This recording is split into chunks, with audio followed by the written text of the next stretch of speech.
Let's welcome our expert panelists. To moderate the panel, we have Mr. Rishabh Malhotra, Information Security Officer at GIZ India. He's a certified information privacy professional with deep expertise in data privacy and information security. He excels in devising data privacy strategies, implementing information security standards, and enhancing cyber maturity for organizations across various industry sectors. On the panel, we have Mr. Mohit Srivastav, CISO and DPO, Perfuse Software Solutions, with over 19 years of experience in compliance, cybersecurity, and privacy. He has worked across various industry verticals. Currently, he integrates cybersecurity into the company's products, supporting BFSI clients. He emphasizes the importance of data governance and the implementation of robust data protection frameworks such as the DPDPA to safeguard sensitive information. Next, we have Mr. Sanjeev Arora, Director at Cystic Controls Private Limited and former President ISACA New Delhi chapter. He's a trusted advisor to CXOs on enhancing cyber governance and risk management.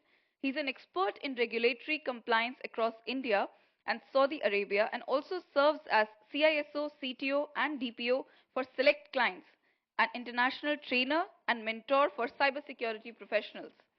Then we have Mr. Vibhav Pachauri, partner at KPMG. He's a cybersecurity expert with 15 years of postgraduate experience specializing in strategy, governance, privacy, architecture, and resilience.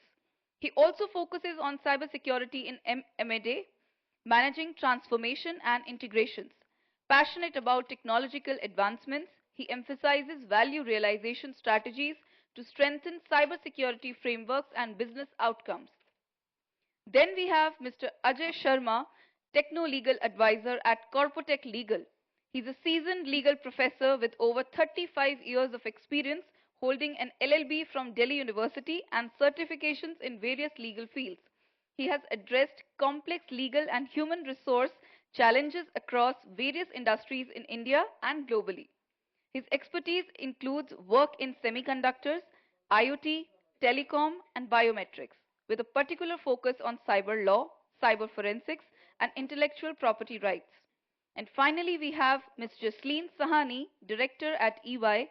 She has a consulting experience of 14 plus years with EY across multiple geographies. Adept with leading managed services, she brings a holistic security experience to clients, robust sustainable solutions, and enhanced customer experience, elevating the cyber strategy. Let's welcome our esteemed panelists on stage.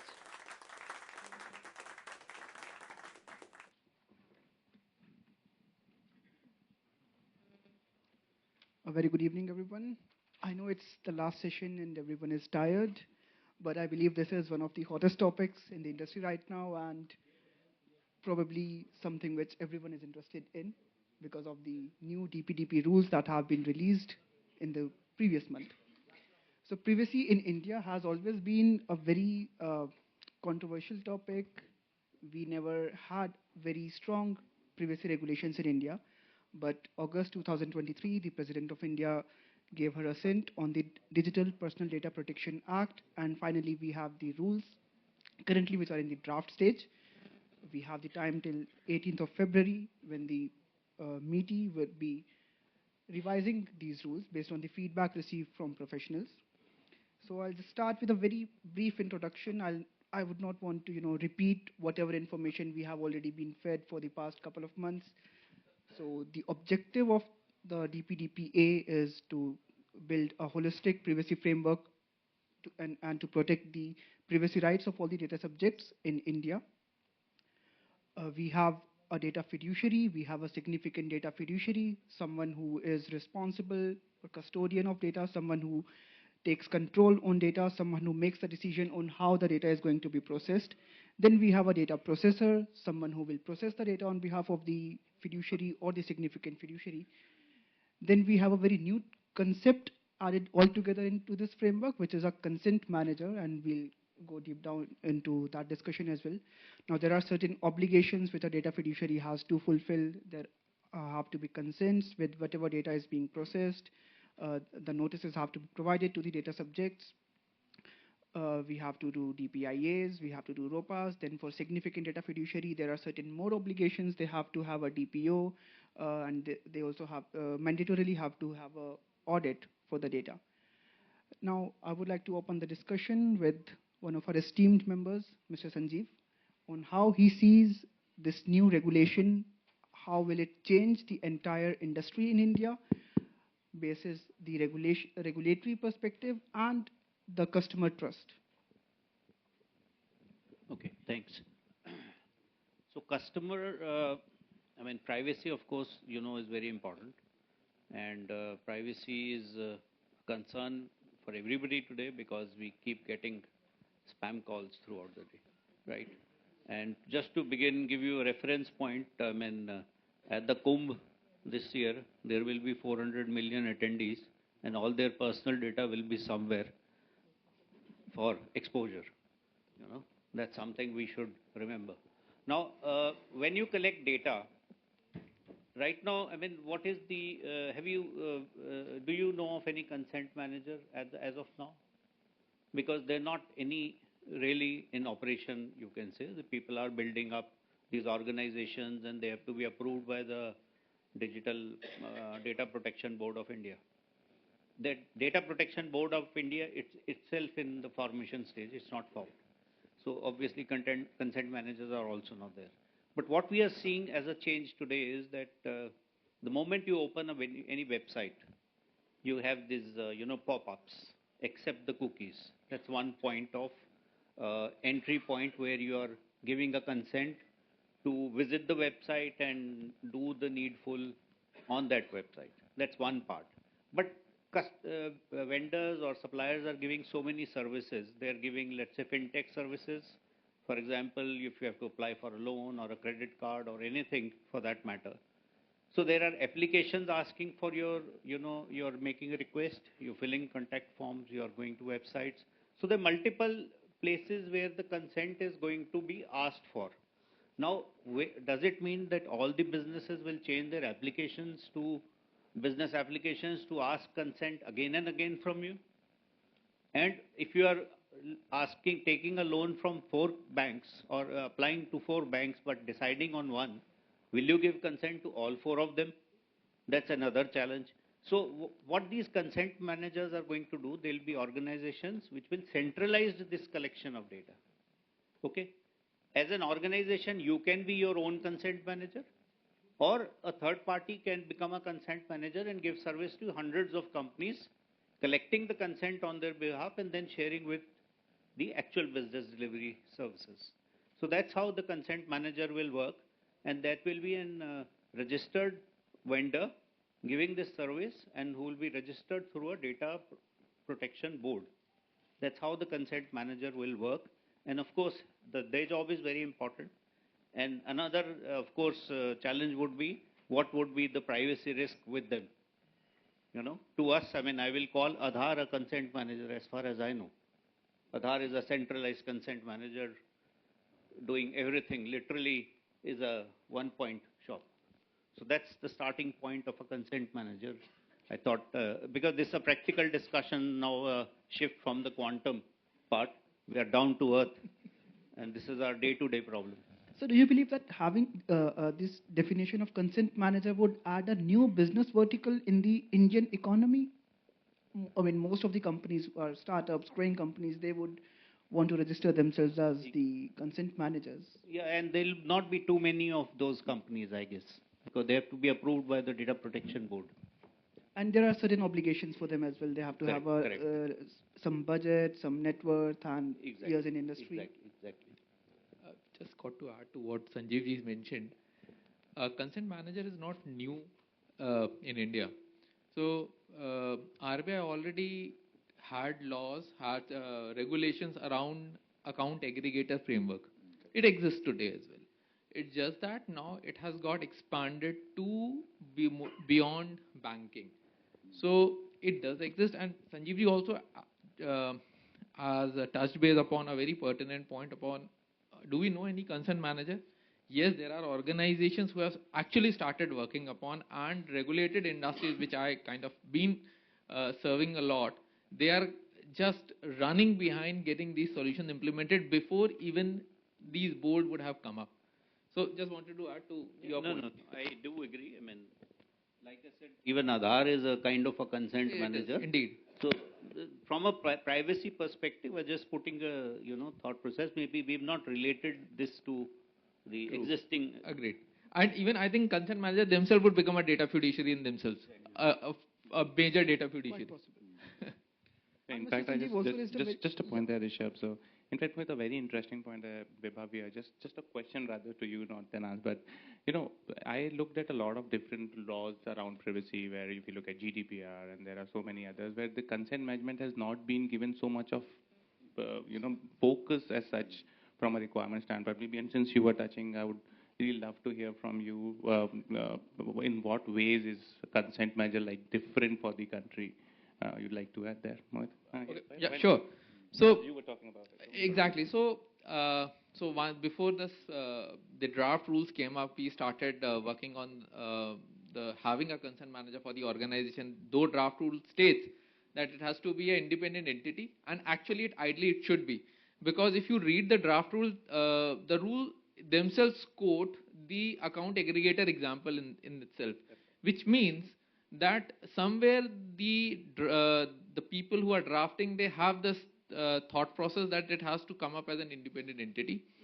Now, again, obviously, we are looking forward how it shapes up finally, but the tool which we are kind of proposing, we are coming up in the market, is around how we can integrate, and it can bridge from one to many and many to one kind of a relationship between the entities. That's the thought process. No, of course, in fact, that's the point I was alluding to, because 2 points there. One is in DPDPA, the uniqueness about the bill is that it's very different from GDPR or any other country. So that's where the provisions that have been very practical, and hence the consent pretty much gives us that ability to not only have a practical solution that is implemented, but also take it across, so that these external entities can do a new business model associated there. So, great point. Rishabh, back to you. So I would like to revisit the point which Mr. Sanjeev mentioned, that we have around 400 million people participating in Kumbh Mela, and the data is publicly available. Similarly, today, if you just do a simple Google search, you can find data of a particular set of people living in a particular sector with an age factor and gender specific for no less than 500 or 1000 rupees. You can find that data very easily. Now the question to a legal expert is, what is in for the data subject? Companies को तो 200 करोड़ की penalty है, data subject को क्या मिल रहा है?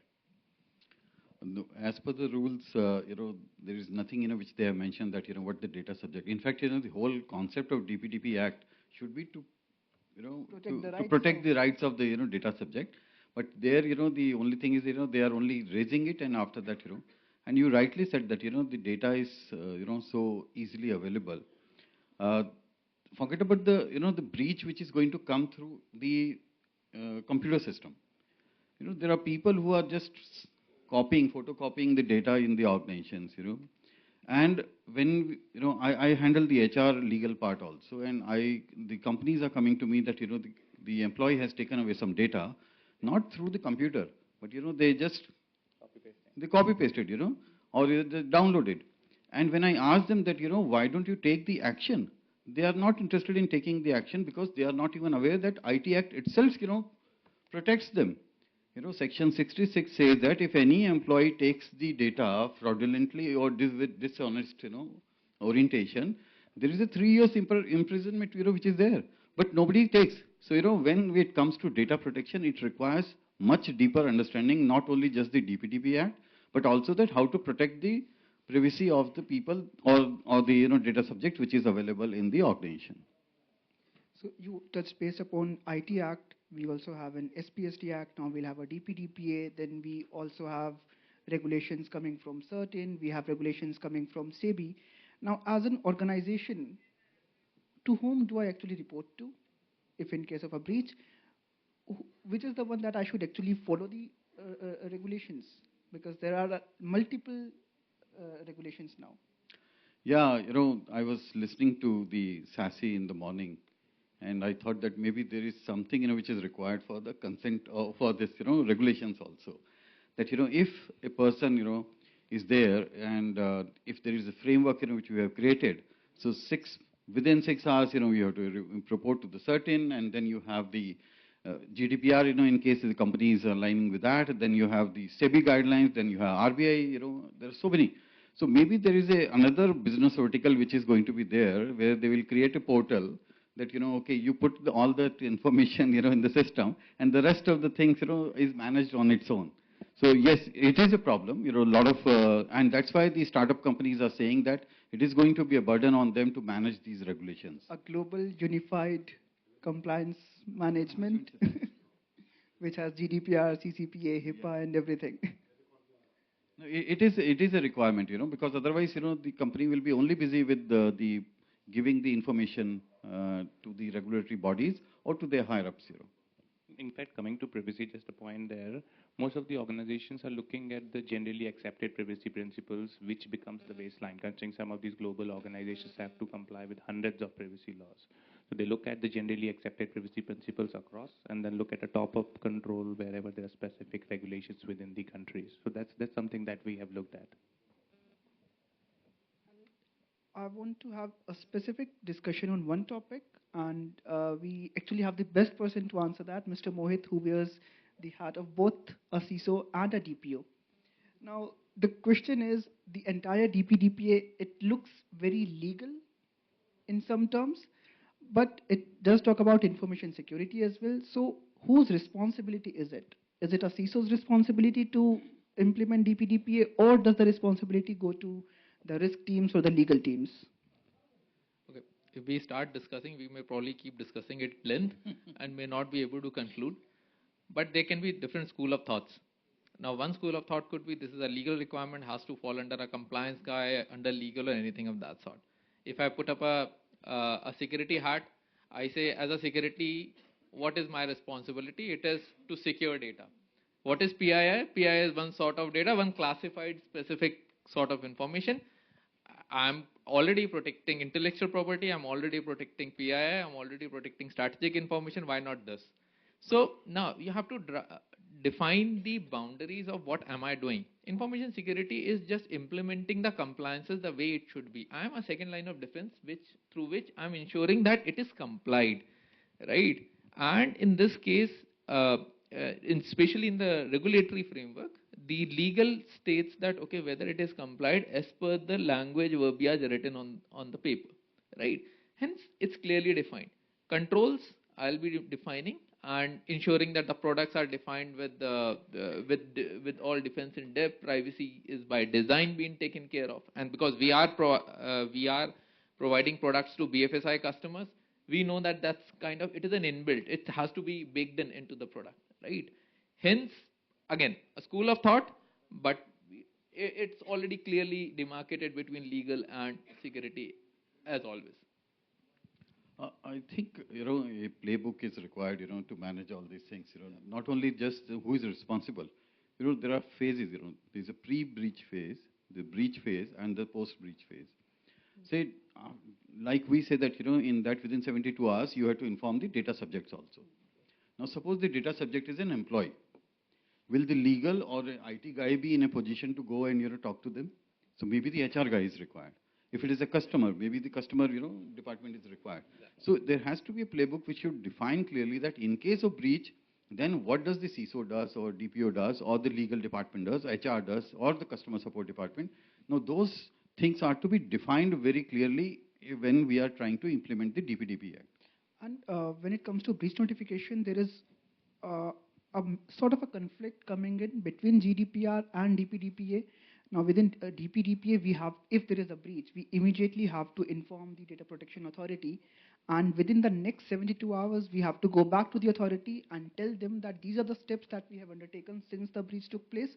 And we have informed all our data subjects. However, GDPR says that within 72 hours, you inform the Data Protection Board. And then, based on the level of risk, they will decide if the data subject has to be informed or not. Now, an organization who has to comply to both DPDPA and GDPR. I'll take an example of my own organization. We have we have to follow both the regulations.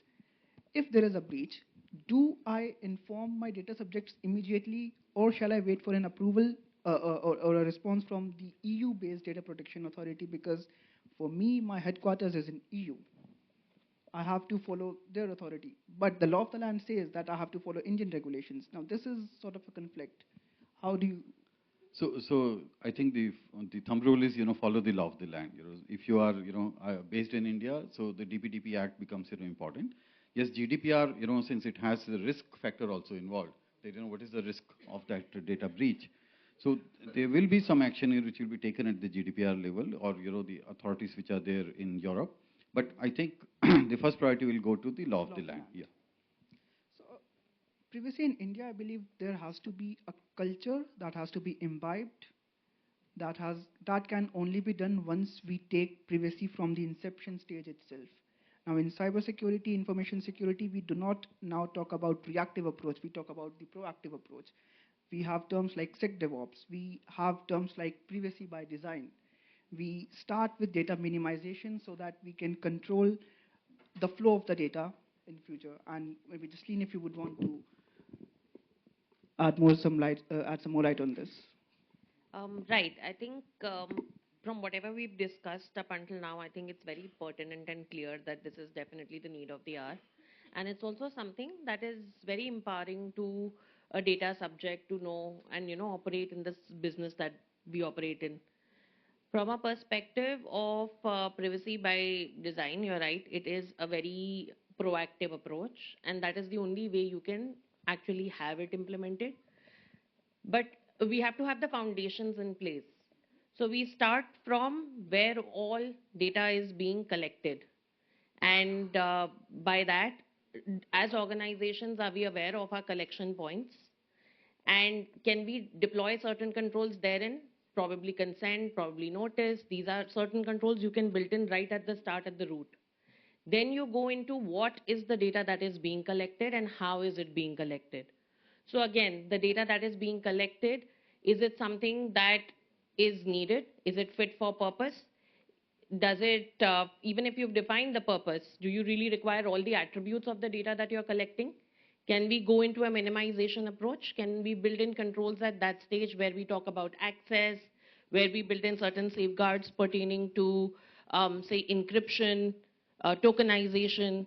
Can we look at how movement across this data? So as an organization today, is where I'm collecting data, am I an open to all systems?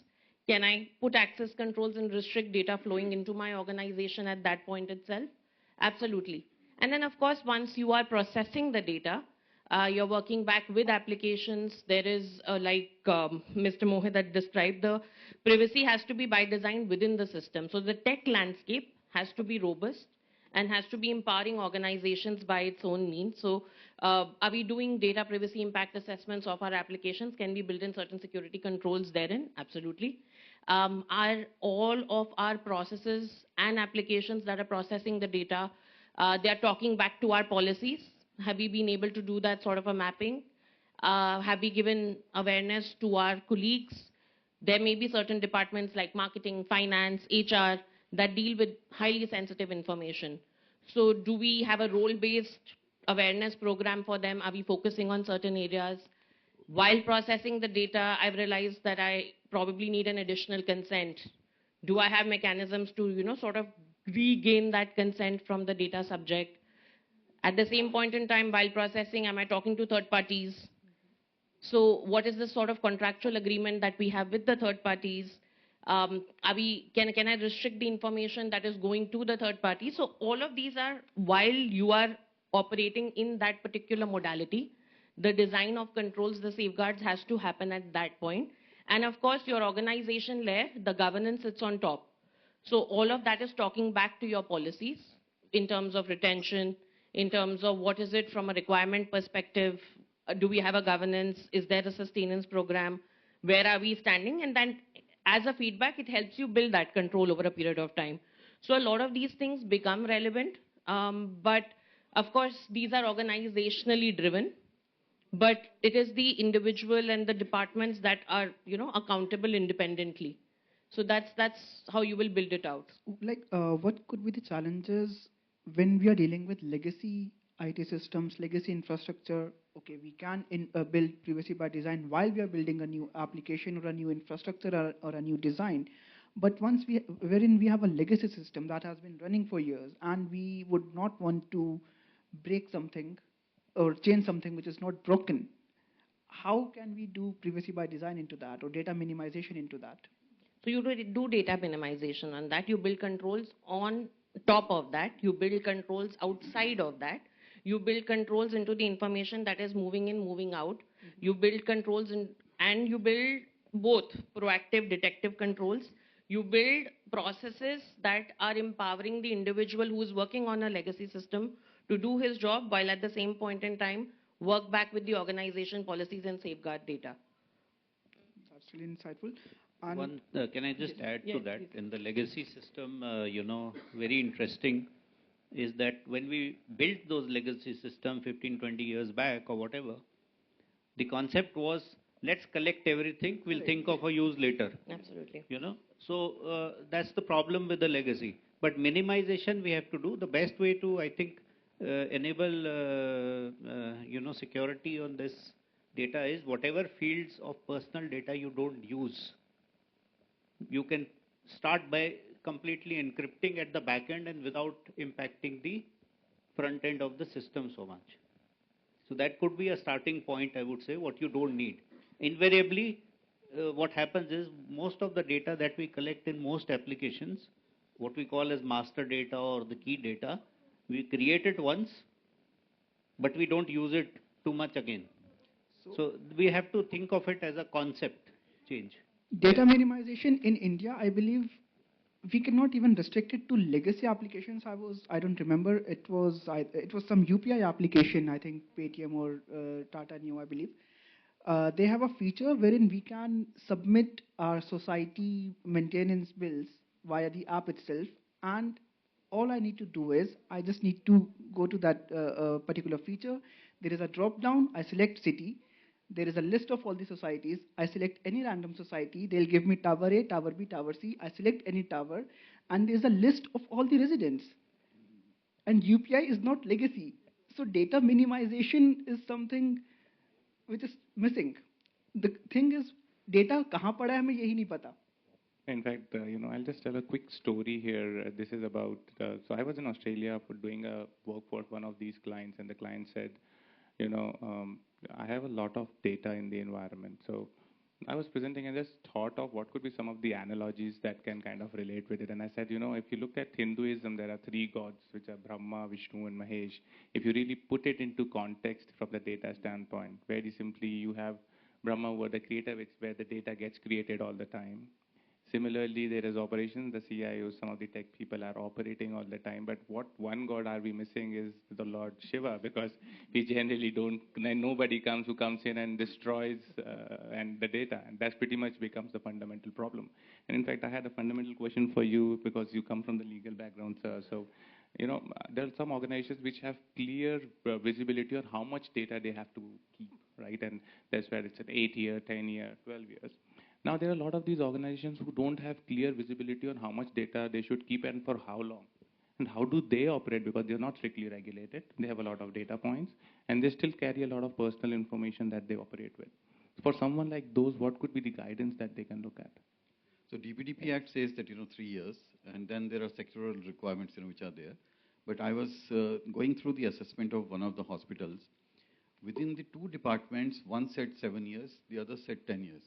So the problem is actually, you are right. The people are not even aware that, why the data is required to be, stored in the system, and for how long, and what is the purpose of storing also, for that long. So you're right. I think that education, needs to be there. So from a legal requirement point of view, DPDPA Act will, be the first one, but the sectoral requirement will, take the, precedence over that. For example, real estate, not strictly regulated, but they have a lot of data that sits, a lot of sensitive data associated. Now, how do they define that? What is the data, journey that they keep? What is the data asset that they should contain with? And these are some of the questions that they are grappling with, because they really don't know what is the end point. And because, for example, if you look at some of the cases around, let's say, Nirav Modi case, the bank had 10 years, but the bank was requested to give data for last 15 years. And those are some of the points that have come across, that why should I delete? And I think that's the fine line that they will have to maintain, but which is still okay because it's a regulatory thing. But again, wherever there are no regulations, you'll have to look at functional inputs and then define their data inventory on how long they want to keep it. But I think just have one point to add to yours. Organizations, I think, undervalue the power of data.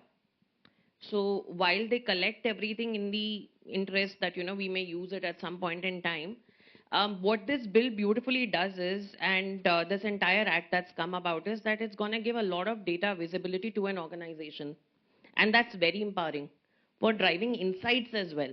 So it's while it helps you build compliance controls from a design level, but it empowers an organization from a decision-making capacity, from a business operations capacity, bringing in operational excellence. And I think that flip side, if organizations are able to look at it, they are really able to exploit compliance, and it's a beautiful problem to have, right? For all of us, compliance, it helps you drive a lot of solutions. So I think that's another positive take on how organizations can utilize this.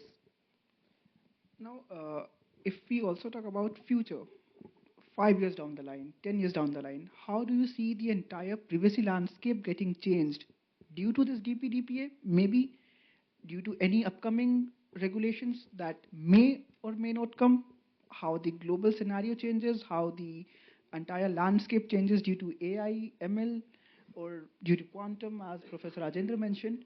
So 5 years down the line, 10 years down the line, how do you see the privacy landscape getting changed? So I think there are risks that we need to be very conscious of, and no points to me for saying or anybody guessing. So data breach will continue to be important, and just predominantly from the volume of the data that we are working with, and the fact that we are collecting it, we are storing it, we are processing it, we are sharing it. There's a lot of unauthorized elements also that are privy to this. So data breaches are not going anywhere, and that's something that we need to look at. When you talk about also from a perspective of surveillance and tracking, right?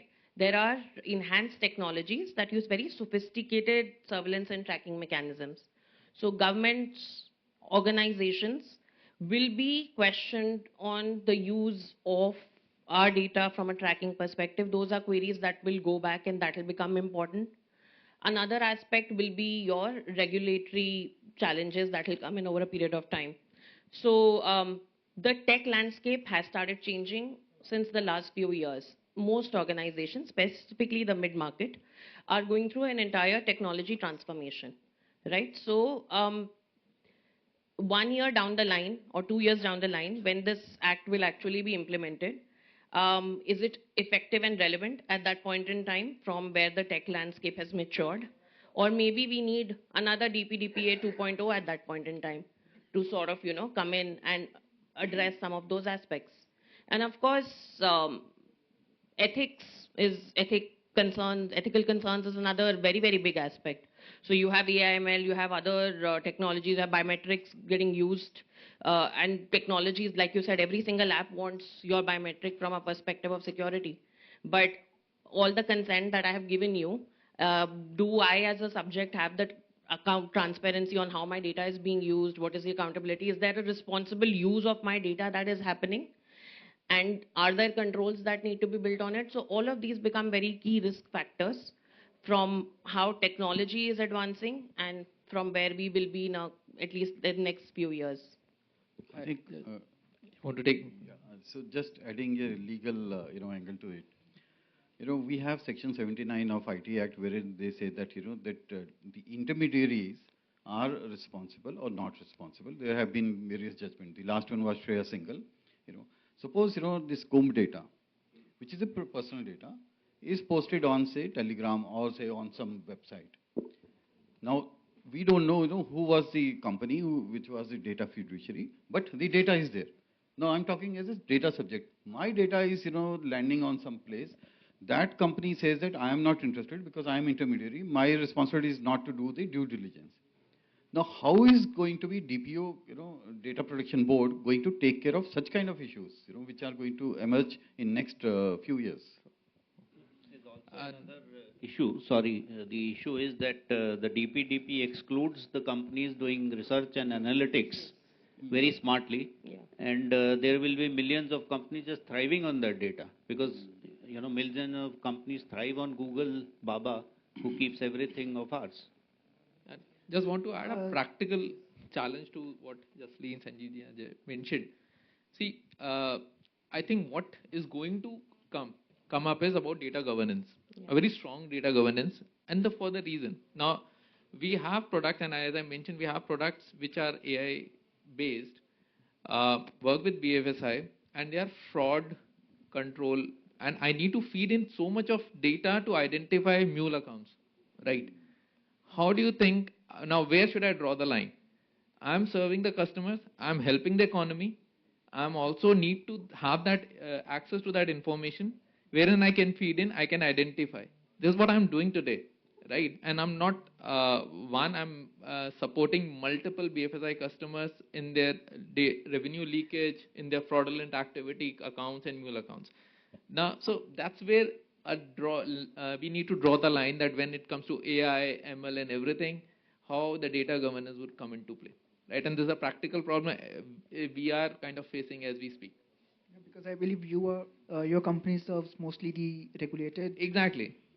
We are serving all the REs. And Mr. Sanjeev mentioned a very beautiful thing about how this DPDPA doesn't apply to the companies doing research or analytics. Now, do you think it could be a loophole that can be exploited? For example, a pharmaceutical company or a healthcare company can just come up and say that we are doing this for research, so we do not have to comply to it. Could it be a possibility? And if yes, how would it affect? No, in fact, this is a objection or rather a suggestion I've raised already to the MeitY ministry on these rules that the companies doing research and analytics should also be treated as data fiduciary, nothing less. But one beautiful thing about this regulation and really commendable job by the government is that they have very clearly mentioned children's data. We cannot do any sort of behavioral monitoring on children's data. That is something which is really commendable. We see children of 10, 12 years old and they are just playing PUBG or whatever game. They have their phones and YouTube and everything. Now the thing is, government also says that you have to have a verifiable consent from the parent or guardian. Not just a consent, but a verifiable consent. How do we actually do that? Do we take the Aadhaar details to verify that X is the parent of the child? Because consultants, we have professionals. How would you answer this? No, I think tackle this problem? I think that's a tricky one. Basically, when you look at those verifiable content, how government has put it, like just so that everybody understands, is where considering the extra sensitivity associated with the kids and the behavior of the kids, where we want to protect the little ones. That's why the government wants that the consent would be explicit and verifiable, so that it does not come later that, okay, I got a consent from here, there. This is, which is very prevalent in countries in Middle East, etc., where the verifiable consent happens with only limited group of close people, which is to the family or the kid. So that's where that consent works, and the verifiable content kind of works in that scenario. Process-wise also it's been defined in the Act. There are different nuances of it that has been defined in terms of, who can be considered as a guardian, who is allowed to give consent, how. But the process has to be defined around it, of course. And also one has to understand that this is still getting developed and finalized in terms of, but it's also, this Act is giving a lot of autonomy to organizations to decide how they want to build out a process. If it's verifiable, how do they want to do it? There's also a case where we realize that this is also till 18 years, right? If I'm not wrong. And the digital age or like the digital maturity of children is a lot higher than the parents also. So if you're bringing in a guardian to give a consent, and the kids are on every single platform. And it's not just, also I think it's a very big misconception we have that the children today are only using it for a social media or an excursion or something from an entertainment aspect of it. Not at all. There are a lot of shared platforms. There are learnings. How COVID has turned out, it's empowering kids to also have their own social structure where they are learning skills and, getting a part of a personality built out. So it can be something as small as like an origami class. So if I have to go take consent, and if I have to provide consent and if I'm a guardian for somebody, then perhaps I need to understand what am I giving consent for. So that was the idea of bringing it in. But I think from an operational perspective, the challenge is going to be both where for parents also to be equally technically advanced to go ahead and give those consents also.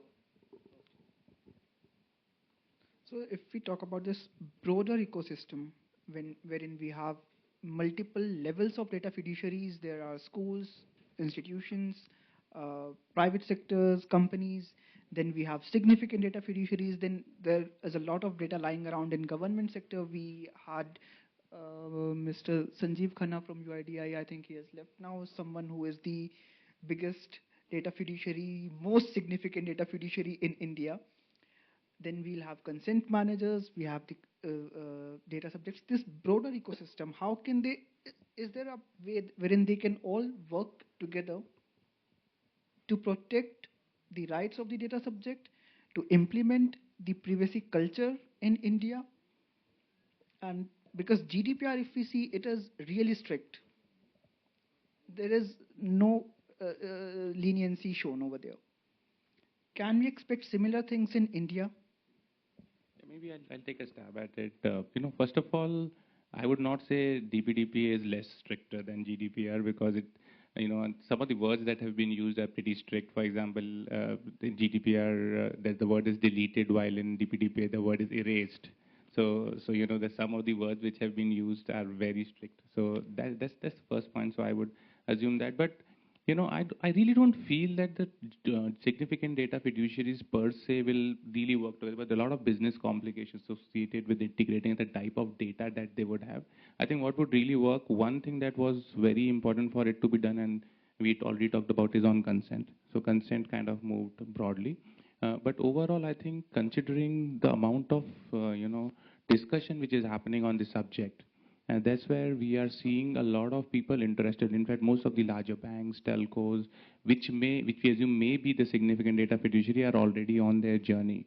So the control ecosystem in terms of protecting the privacy of the data have been consistently, evolving, have been elevated as also. The point that I really wanted to make is I think it's more of a culture which will have to change. So we do a survey for a bunch of people around the world, and one such survey is around the ability or the flexibility of people sharing personal data. And what we realize is Indians are pretty much the most comfortable in sharing their personal data. So while we may bring in the DPDPA law and the other subsequent, all the laws through which you can protect, but till the point people become sensitive of sharing the data, I don't think it is going to be a massive impact. While the organizations will have the right kind of technology available to be able to handle that kind of data and the request, but if the subjects are not aware and they don't care, I think that's where the most of the effort will have to go now to make sure the subjects are aware how valuable the data is, and then subsequently move. So just on a lighter note, I visited one of my friends in Big Four in DLF Cyber Hub, and I don't know, so most of you would have been there. And the moment I entered the building, so one of the Big Fours, sir, ID, email ID, mobile number. I said, why? For what? I said, don't ask the person to come down. I'll have a meeting in a cup of on a cup of coffee, rather than giving so much of information. So the point which you just added. And we are. It was in the physical form, probably. No, it's a digital form. It's all in digital form. I'm kidding. No, I think just on the lighter note, you were still okay when I went to, and I'll name the Tata Power office, they kept my Aadhaar card also. They were like, when you come back, you can correct it. So now it's time to wrap up the session. And one thing which I just want to add after Mohit's experience, I think government also needs to do some campaign like Jago Grahak Jago, so that the data subject is also aware of what is happening to the data. And with conclusion, if we can have one liner from that side coming to Mr. Ajay You on wanted to make a point first. one liner on how do you see the DPDPA? Simple opinion, one liner. I think it's a beautiful new thing that's come, because as a data principal, as a subject, I'm very empowered, and it's starting a conversation that had never started. So good things always start difficult, but good things also take time in fruition, but they end up being good things for a reason. So I'm very happy this is there, and we are having just the right conversations that we need to have around it. Just giving a little relationship to the, another industry, fintech. There are 9,000 startup fintechs in the country. Okay. Now, how many are ethical? Okay, so I'll use the same relationship with companies. Companies collect, everybody collects personal data, literally. I mean, if you're not even having customers, you have employees. Manufacturing companies, you have employees. So a lot of things will happen with ethics in place. Definitely the regulation helps to bring more company under the umbrella to kind of be bound by the regulation and do something about it. Yeah, I actually said that, from the privacy standpoint, I really feel that there was a massive need for us to minimize, and I think this will really help. On a lighter note, it's a massive business opportunity for consultants. And consent managers. And no, indeed, it is actually a very positive direction, which India has actually taken with all digital Bharat coming up. I feel that obviously there would be new avenues which will come up. Obviously there'll be teething issues, but I think it's worth going through those teething issues, because the way we have been kind of sharing data, the way the frauds are happening, financial frauds are happening. There's something which will curb all these. Hence, a good thing to look forward to, a very positive thing to look forward to. I'll simply say, just implement it. And nahi kiya to legal hai. So I believe the panel is the most optimistic one. So I think, do we have some questions? Take one question, the middle one, which I think probably, because I gave my comments on that, on the children part of it. I think the rule has to come out of it. Not only that, from the guardian's consent, how many guardians are digitally literate? In India, how many people, though we are digitally, everyone who is using mobile phone is digitally connected, but are we digitally educated? Digitally, so this is something which the clarity has to come up. Even I have given a comment on that. Second, for the two questions, I'll request panel to take up. And in fact, you want to go ahead? No. So, in fact, the point that Mohit made, that as Jaslin also said, the rules have to be really rectified, and I think that's pretty much the reason why they kind of gone into the public scrutiny, because that gives a lot of those inputs and those some really very relevant inputs that have come through. The third point, when you sorry, I missed the third question. Deny so in fact, I think we touched upon that subject initially, because some of the data companies itself would become the significant data fiduciary themselves, and when they have the consent in place, the complete process, right from the enablement, which is the onboarding of a consent, to the deboarding and further transfer of that would happen. So those are some of the rules that will come through, and I think Mohit touched on that initially itself, that they themselves will become a significant data fiduciary when they hold a lot of content in that place. And portability of across consent managers is being discussed also. So if one consent manager has the data, but he can't service the customer, then his data goes to another consent manager for migration. And the pension managers, pension fintechs, annuity fintechs, they have to manage keep the data for decades and decades. True that. We have to maintain it for 70 years. Yeah. Same goes with insurance. Yeah. Same. So some of these companies have need for keeping data for as long as 75 years, maybe 100 years. I don't know. There is a question. Government Bhashini platform aims to help rural users access digital services in their native language, but will collect personal and sensitive data. How can we ensure proper consent management and transparency for those with limited digital literacy? This is something we have discussed in very much details, and also the rules also say that the consent has to be in the local languages as well, defined, I think 18 languages defined in the constitution. Anyone else would want to add I something? think that you rightly pointed out, it's more about awareness, and there'll be a lot of effort Yes, that so we'll have to put on the another awareness side. Jago Grahak Jago kind of a campaign. Our ERP serves global clients who store their data upon subscription. Does the DPDPA require additional consent, or does the subscription agreement suffice for compliance? Yeah, it depends on what is the purpose for which the data was collected. If it was originally taken, you don't need to keep it. The only point there is if you are keeping for multiple countries, multiple rules are applicable, then any exposure may lead to multiple exposure throughout the world globally. So it is recommended you segregate the data. But you have to specify the purpose for which you're taking consent. So if the purpose is changing, Mhm. the consent will need to be The legal revisited. basis of processing has to be different.